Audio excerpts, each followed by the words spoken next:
নমস্কার, আপনাদের সবাইকে স্বাগত। আবার পাকিস্তান চিন্তায় পড়ে গেছে। ভারত কি করবে তাই ভেবে কাঁপছে। ভারতীয় নৌবাহিনী আরব সাগরে একটি বৃহৎ পরিসরে ফায়ারিং মহড়ার ঘোষণা করেছে। এর জন্য ভারত আজ থেকে 11 জুন 2025 পর্যন্ত নোটাম জারি করেছে। এই নৌ মহড়া গোয়া এবং কারওয়ারের মধ্যবর্তী সমুদ্র অঞ্চলে পরিচালিত হবে। এই নৌ মহড়ায় প্রায় 96,000 বর্গ কিলোমিটার জুড়ে বিস্তৃত হবে, যার সর্বোচ্চ দৈর্ঘ্য হবে 600 কিলোমিটার পর্যন্ত। এই অঞ্চলে থাকা সমস্ত জাহাজ এবং বিমানকে সতর্ক থাকার পরামর্শ দেওয়া হয়েছে। মহড়ার সময় নৌবাহিনীর যুদ্ধজাহাজ, সম্ভবত সাবমেরিন জড়িত থাকতে পারে। এই মহড়া ভারতীয় নৌবাহিনীর সামুদ্রিক যুদ্ধ পরিস্থিতি এবং ক্ষমতা পরীক্ষা করার অংশ। বিজ্ঞপ্তি অনুসারে এই নৌ মহড়া 96,000 বর্গ কিলোমিটার এলাকায় পরিচালিত হবে, যার সর্বোচ্চ দৈর্ঘ্য প্রায় 600 কিলোমিটার।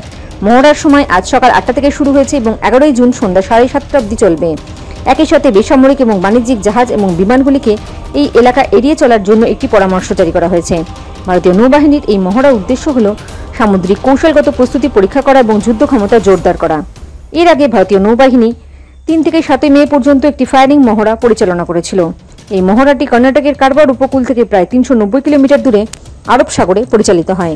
কারওয়ার নৌঘাঁটি, যা নৌবাহিনীর একটি কৌশলগত কেন্দ্র, থেকে গুলিবর্ষণ মহড়া দেখায় যে ভারত সামুদ্রিক সীমান্তে সতর্ক এবং আক্রমণাত্মক নীতি গ্রহণ করেছে। পেহেলগাঁও হামলার পর ভারত ও পাকিস্তানের মধ্যে উত্তেজনা বেড়েছে। এমন পরিস্থিতিতে ভারত এখন যে কোনো ধরনের প্রতিক্রিয়ার জন্য কৌশলগত প্রস্তুতি নিয়ে কাজ করছে।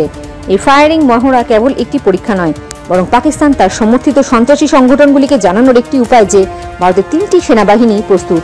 এর পাশাপাশি এটি ভারতীয় নৌবাহিনী এবং সামুদ্রিক নিরাপত্তার শক্তি জোরদার করার জন্য একটি বিশেষ পদক্ষেপ। জয় হিন্দ, জয় জওয়ান, জয় কিষান।